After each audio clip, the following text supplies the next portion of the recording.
Hello सभी को।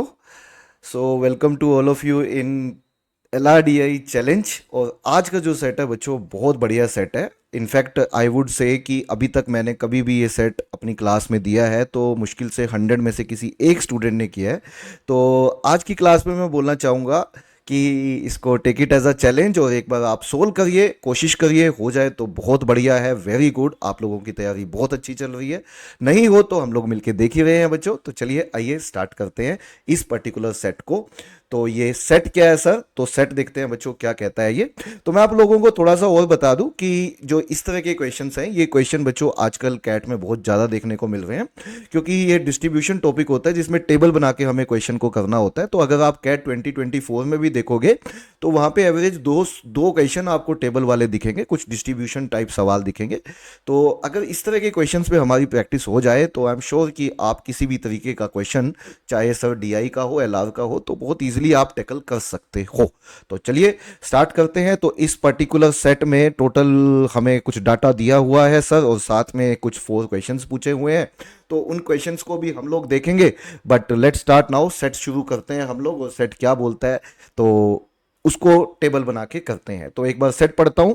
तो सेट क्या कहता है sir? In a school there are 5 students name ABCDE and they score top 5 ranks in each of the categories. किस किस कैटेगरी में सर? अटेंडेंस में, एकेडमिक्स में, डिसिप्लिन में एंड कल्चरल एक्टिविटीज में।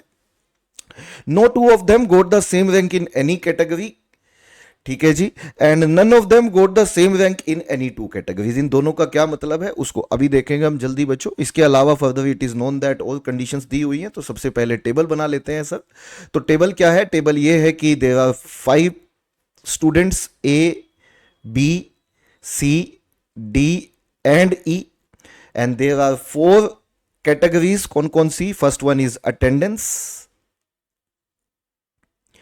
Second one is academics, third one is discipline, fourth one is sir cultural activities.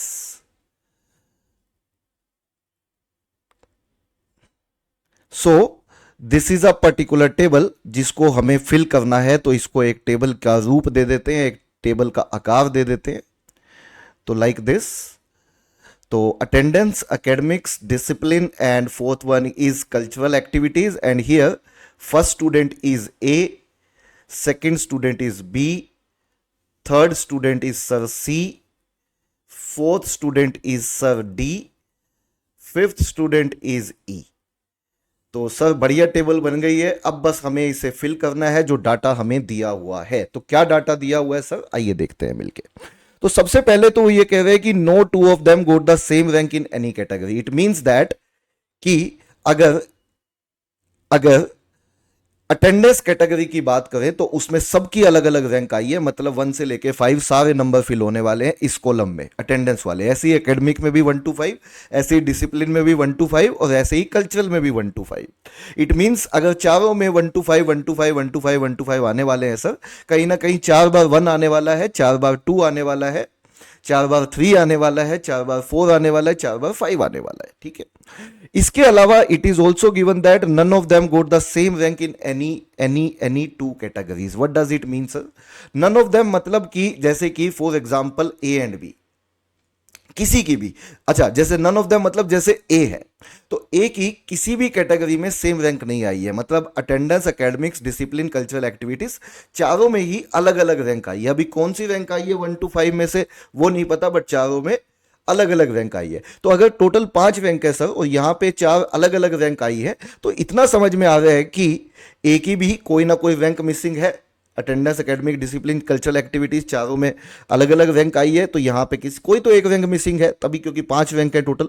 ऐसे यहाँ पे भी एक रैंक मिसिंग है B की, उसको अभी हम डिटेल में समझेंगे। जो मैं अभी बताना चाहता हूँ आप लोगों को, उसी पे ही ये क्वेश्चन आधारित है बच्चों। उसी को ही मेन पॉइंट, मेन मुद्दा बना के हम इस क्वेश्चन को करेंगे।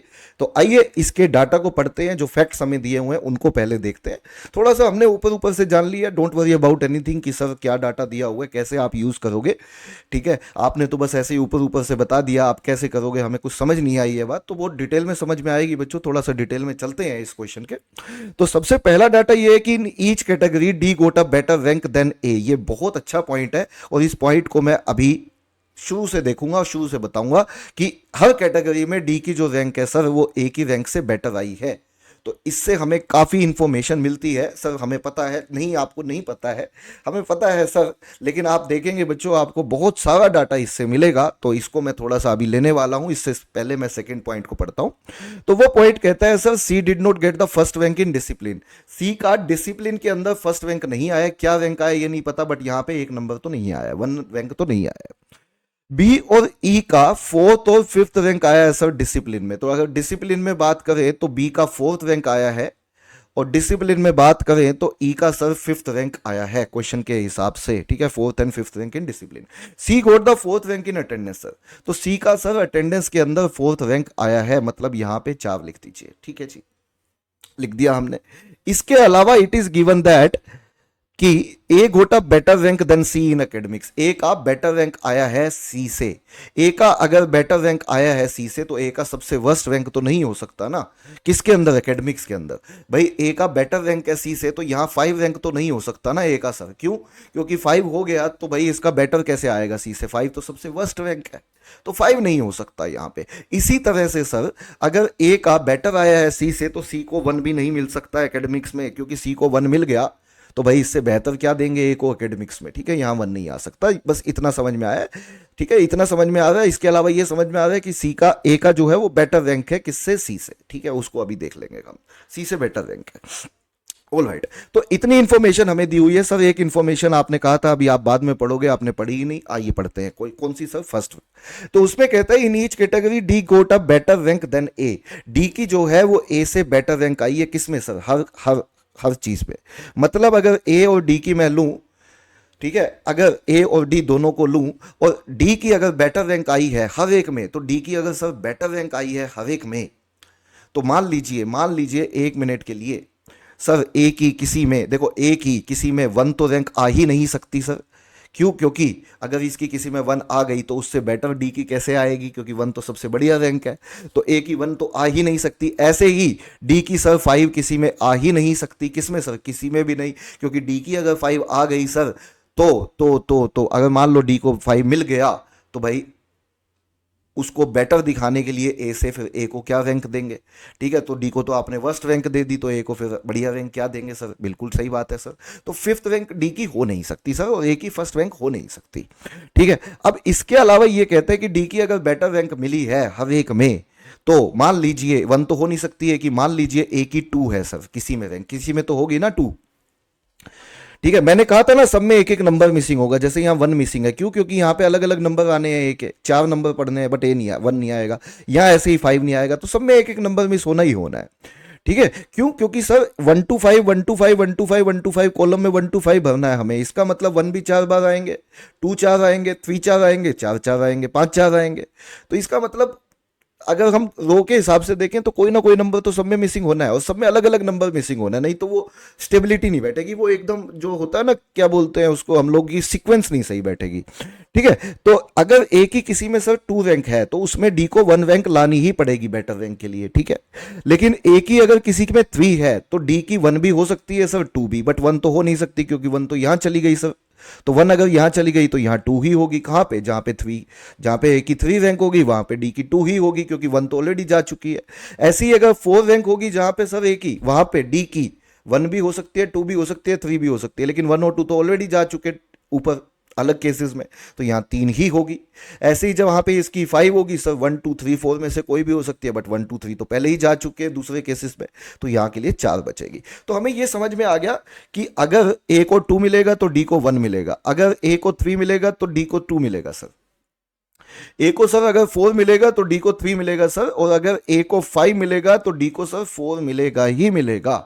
तो अब इस चीज को हमें फिल करना है सर। ये इतना डाटा है हमारे पास, कैसे करेंगे सर? क्वेश्चन तो अच्छा खासा है, ये तो हमें समझ में आ गया। क्वेश्चन इतना इजी तो नहीं है सर सेट, है ना, इतनी तो बात हमें समझ में आती है, जितना आपने पढ़ा है इतना इजी सेट है नहीं है। तो अगर हम सर इस तरह के चैलेंजिंग क्वेश्चन को कर लें तो क्या कैट हमारा हो जाएगा, क्यों नहीं होगा बच्चों? एक अलग ही लेवल का कॉन्फिडेंस होता है जब बच्चे इस तरह के सेट को करके जाते हैं पेपर में।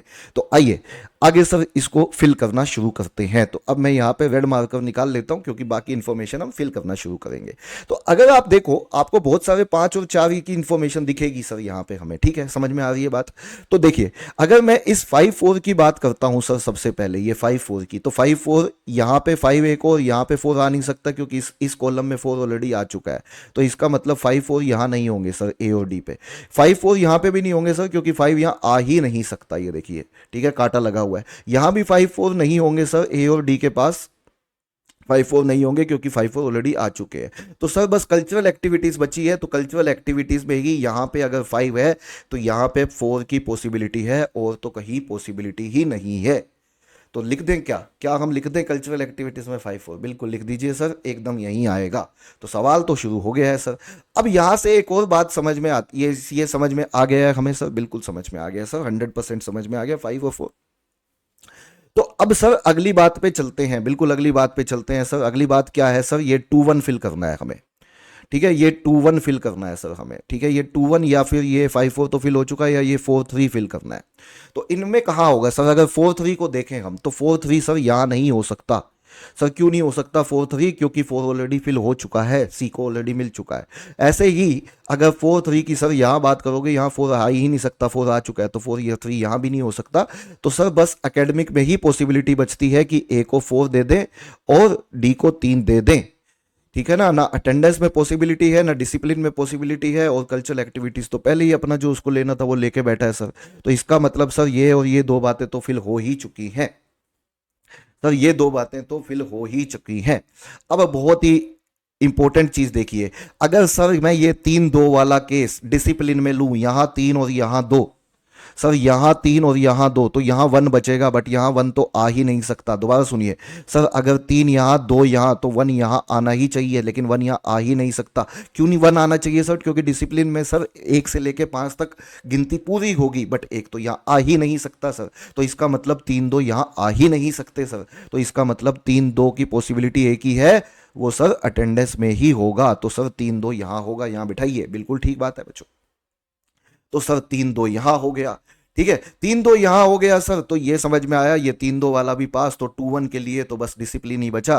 तो सर 2 यहां आएगा, तो 1 यहां आएगा, तो 2 यहां आ गया सर, 1 यहां आ गया। तो उसके अलावा इसमें नंबरिंग क्या बची सर? 1 2 3 4 5 में सर 3 बची, तो यहां पे 3 दिखा दें सर। ठीक है जी, बहुत बढ़िया, यहां तक समझ में आ गया मेरे ख्याल से सभी बच्चों को। तो चलिए सर यहां पे आगे अटेंडेंस पे आ जाते हैं। अब अटेंडेंस में सर 5 यहां पे आ चुका है, तो 5 यहां नहीं आ सकता। क्यों? क्योंकि इस पर्टिकुलर रो में 5 ऑलरेडी आ चुका है sir. This is just like a sudoku sir, है ना, कि किसी रो में या किसी कॉलम में कोई नंबर आ चुका है सर, तो दोबारा आ नहीं सकता। तो इसका मतलब 5 यहाँ पे आ नहीं सकता सर, क्योंकि इस रो में 5 ऑलरेडी है। तो 5 कहीं तो होगा ना सर यहाँ पे इस कॉलम में अटेंडेंस वाले, तो 5 यही होगा सर। तो यहां 5 है, तो सर यहां पे एक ही नंबर बचा, दैट इज 1, तो यहां 1 होगा। बताइए, इतना क्लियर है सर? हमें एकदम क्लियर है सर, इतना एकदम क्लियर हो जाना चाहिए कि कौन सा नंबर कहां कहां पे हमने डाला है। तो आइए सर अब आगे बढ़ते हैं, आगे बात करते हैं इसमें और क्या बात करें, इसमें देखते हैं और क्या नंबर फिल हो सकता है। तो सर अगर मैं ये देखूं, देखो इस वाली रो में बी वाली रो में अगर मैं देखूं तो सर 4 ऑलरेडी है। और अगर सर मैं इसमें ऑलरेडी 4 है और सी वाली रो में भी ऑलरेडी 4 है, तो 4 कहीं तो है ना जो नहीं होगा, क्योंकि मैंने कहा था कि हर एक के लिए कोई एक रैंक मिसिंग है सर। तो 4 कैन वी से सी के लिए मिसिंग नहीं है सर, क्योंकि ऑलरेडी मिल चुकी। बी के लिए भी 4 मिसिंग नहीं है, ऑलरेडी मिल चुकी। तो कहीं तो 4 मिसिंग होगी ना सर। तो 4 पक्का पक्का पक्का पक्का सर ई के लिए मिसिंग होगी। यहां 4 कहीं आ ही नहीं सकता सर, ना यहां पे ना यहां पे। वैसे भी हमें समझ में आ रहा है सर 4 यहां आ चुका, तो 4 यहां आ नहीं सकता, 4 यहां पे भी आ नहीं सकता। लेकिन हमने लिख दिया कि सर यहां 4 नहीं आ सकता। इसी तरह से अगर सी को 3 मिल चुका है सर, तो इसका मतलब ये हुआ 3 यहां तो ऑलरेडी आ चुका, तो 3 कहीं तो मिसिंग होगा सर। 3 बी के लिए मिसिंग होगा, क्योंकि 2 ही चीजें बची थी बी और सी। तो 3 अगर यहां ऑलरेडी आ चुका है सर, 3 बी के लिए हर जगह मिसिंग होगा। और बचा 2 सर, तो 2 मिसिंग होगा सी के लिए। मिसिंग का मतलब है कि 2 अब सी के लिए कहीं नहीं आ सकता, क्योंकि हर एक के लिए एक नंबर तो मिस होना पड़ेगा बच्चों, नहीं तो वो एकदम सीक्वेंस नहीं बन पाएगी। ठीक है, अब सर क्या फिल करें हम देखते हैं क्या फिल करें। तो आप ये बताइए सर कि अगर यहाँ पे हाँ जी, अब नंबर देख लेते हैं हम लोग क्या क्या बचे हैं। तो यहाँ पे 4 नहीं आ सकता। ई पे देखिए, ई पे सर 4 नहीं आ सकता नीचे वाली रो में। और यहाँ पे 3 आ चुका है, तो 3 यहाँ आ नहीं सकता। ठीक है, 4 यहाँ वैसे ही नहीं आ सकता। और 1 और 5 सर ऑलरेडी फिल हो चुके हैं, तो बचा क्या सर, बचा 2, तो यहाँ पे 2 आएगा। और इसी तरह से यहाँ पे भी 4 तो आ ही नहीं सकता, क्योंकि कॉलम में भी आ चुका, वैसे भी नहीं आ सकता। तो सर बचा 3, तो यहाँ पे पक्का 3 ही आएगा। ठीक है जी, ठीक है सर, बिल्कुल मजा आ रहा है, बिल्कुल मजा आ रहा है सर, मजा आना चाहिए। मुझे तो पढ़ा के बहुत मजा आ रहा है बच्चों, आई एम श्योर आपको समझ के मजा आ रहा होगा। चलिए अब आगे की तरफ बढ़ते हैं सर, ऊपर की तरफ बढ़ते हैं। तो यहाँ पे अगर हम देखें, यहाँ पे और यहाँ पे नंबर बचे हैं सर। ठीक है, देख लेते हैं। अब यहां पे एक बात बोली थी, अगर आपने देखी है, कि A got a better rank than C in academics. Sir academics में ए की बेटर रैंक आई थी सी से। तो सर अगर ए की बेटर रैंक आई थी किससे, सी से, तो इसका मतलब है सी से अगर बेटर रैंक आई थी ए की, ए गोटा बेटर रैंक, तो ए की अगर 4 रैंक और वो बेटर है सी से, तो सी के लिए तो सर पॉसिबिलिटी 5 की ही बचती है। तभी तो ए की बेटर रैंक होगी ना सर सी से एकेडमिक्स के अंदर। ये भी लास्ट लाइन, बिल्कुल सर, मजा आ गया। अब क्या बचा सर इस लाइन में, सर इस लाइन में सिर्फ 1 बचा, तो यहां पे सिर्फ 1 आएगा। सर बी वाली रो में 3 आ ही नहीं सकता, तो 3 आ नहीं सकता। 2 और 3 बचे थे, 3 इस लाइन में आ ही नहीं सकता सर, तो यहां पे पक्का 2 आएगा। और सर यहाँ पे 2 आएगा, तो इस लाइन में, इस कॉलम में, इस वाले लास्ट वाले कॉलम में सर 1 बचा, तो यहाँ पे 1 आएगा। तो क्या यहाँ पे हमने पूरी कंप्लीट टेबल को फिल कर दिया है सर? कर दिया है, बिल्कुल अच्छे से कर दिया, बिल्कुल सर। एक अलग लेवल का कॉन्फिडेंस आप महसूस करेंगे अगर इस तरह के क्वेश्चन आप लोग करोगे बच्चों। तो आइए एक बार क्वेश्चन के आंसर जरूर कर देते हैं हम लोग। तो ये रहा फर्स्ट क्वेश्चन हमारा, who got the 3rd rank in cultural activities. तो 3rd रैंक कल्चरल एक्टिविटीज में, कल्चरल एक्टिविटीज में सर अगर 3rd रैंक की बात करोगे तो वो ई का आया है। तो ई है ये वाला। ठीक है, तो आंसर ऑप्शन डी लग जाएगा, दैट इज ई। ठीक है जी, हाँ जी। नेक्स्ट क्वेश्चन है sir, in which category did B get the top rank. B की टॉप रैंक किस कैटेगरी में आई? बी की सर टॉप रैंक जो है वो एकेडमिक्स में आई, तो एकेडमिक्स आंसर हो जाना चाहिए सर। आंसर ऑप्शन बी लग जाएगा, answer option B would be the answer. What is the sum of ranks of D in attendance and that of A in discipline. D की attendance में sir, D की attendance में sir 2 rank थी, और ए की sir discipline में, A की sir discipline में, ए की सर डिसिप्लिन में 2 रैंक थी, तो 2 + 2 4 हो जाना चाहिए sir sum, that is answer option C. तो आंसर ऑप्शन सी आंसर हो जाएगा। And who did not get the 4th rank in any of the categories. 4th rank किसकी नहीं आई किसी भी कैटेगरी में सर? वो ई है, तो ई आंसर हो जाना चाहिए, तो ई आंसर हो जाएगा, answer option D, that is E. तो ये आंसर हो जाएगा। तो आई एम श्योर ये सेट करके बच्चों मजा आया, मजा आया। वीडियो लाइक करिएगा, चैनल को सब्सक्राइब करिएगा। I will meet you in next video with same जोश, सेम उमंग। Thank you.